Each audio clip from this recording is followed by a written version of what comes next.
Hey everyone, and welcome. Now, we all kind of have this built-in sense of wrongdoing, right? But when we start talking about the theological idea of sin, well, that goes a whole lot deeper.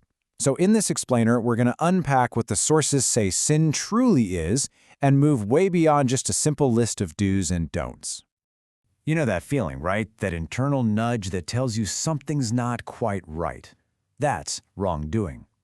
But sin, that points to something much bigger, more specific.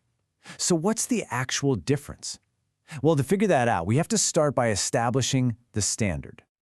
All right, so first things first, we have to establish the standard. I mean, it makes sense, right? You can't really understand what it means to break a rule if you don't even know what the rule is, or more importantly, who the ruler is.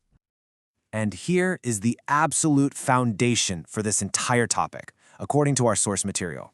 The whole concept of sin is completely 100% tied to the character and nature of God. Seriously, if you take God out of the picture, the word sin just becomes meaningless. So who is this God that sets the standard? Well, the sources point to these four key roles. He's our creator, which gives him ownership. He's our sustainer, literally holding our very lives together. He's our savior, the one who redeems us. And he's our final judge, the one we're all accountable to. It's from these realities that the standard of right and wrong actually comes. Now, this is where it gets really interesting. Look at the contrast here. On one hand, you've got human standards. They shift and change based on feelings, culture, public opinion, you name it. But the divine standard, it's absolute. It's unchanging. Why? Because it's not based on a mood. It's based on God's actual character, his authority, his incredible love, and his ultimate purpose for everything. Okay, so with that standard in place, we can finally get to our first formal definition. If God's character is the standard, then sin, at its most basic level, is just rejecting that standard. And the sources have a powerful word for this: lawlessness. And this verse from the source texts, it just lays it out there, plain and simple. There's no gray area. It's a clear equation. Sin is breaking the law. But what law are we talking about here? I love this comparison because it makes it so clear. It uses this metaphor of an outlaw. See, God's law reflects his authority. It's meant for our good because it comes from a place of love and it helps order our lives according to his purpose. The outlaw's way, the way of sin, does the exact opposite. It defies authority, it's totally driven by self-interest, and in the end, it just creates its own rules. It's basically acting as if you are God. But wait, it gets even deeper. See, the crucial point here is that sin isn't just about the external action, the rule breaking. We have to look at where that action is coming from. So let's shift from the what of sin to the why. This moment from the sources is just, wow. It's so revealing. King David commits adultery, then murder to cover it up. But when God confronts him, he doesn't just say, "You broke commandments number 6 and 7. No. The charge was so much more personal, so much more profound. It was, "You have despised me." And that shows us everything. The action, the lawlessness, it bubbles up from a much deeper spring, an internal attitude of the heart.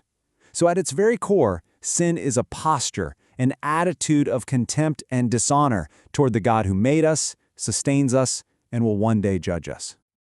All right, this brings us to the absolute center of our whole explanation. We've looked at sin as an action, and we've looked at it as an attitude. But now we're going to the ultimate root, the fundamental condition that all sinning grows out of. The sources make this incredibly important distinction, kind of like a tree and its fruit. You have sins in the plural, that's the fruit. Those are the wrongful actions we all commit. But then you have sin in the singular, and that's the root. It's a misaligned heart, a nature of lawlessness that's part of who we are. It's the huge difference between what we do and what we fundamentally are. And this famous verse, it just nails that condition. It says everyone has sinned, and how? By falling short of the glory of God. Okay, but what does that actually mean, to fall short? According to the source material, falling short basically happens when we make a terrible trade. We exchange the infinite, priceless glory of God for something, well, something less. We end up worshiping the created thing, whether that's money or power or even ourselves, instead of the one who created it all. It's a willful pushing down of the truth. So here it is. If you boil everything we've talked about down to one single sentence, this is it. The ultimate definition, the essence of sin. is any feeling, any thought, or any action that comes from a heart that does not treasure God more than anything and everything else. That's the root of it all. So now that we've defined sin all the way down to its root, let's take a quick look at the impact. What happens? What are the consequences of a world filled with hearts that don't treasure God above all else? The consequences are really twofold. Think of it vertically and horizontally. Vertically, sin absolutely shatters our relationship with God. It creates this separation. And then horizontally, it destroys our relationships with each other. A heart that despises God will naturally produce things like envy, strife, deceit, pride, and malice toward other people. This verse just so powerfully sums up our universal condition, doesn't it? It's not that a few of us wander off the path. No, all of us, like sheep, have gone astray. Every single one of us has turned to our own way, which is the very definition of lawlessness and rejecting God's authority.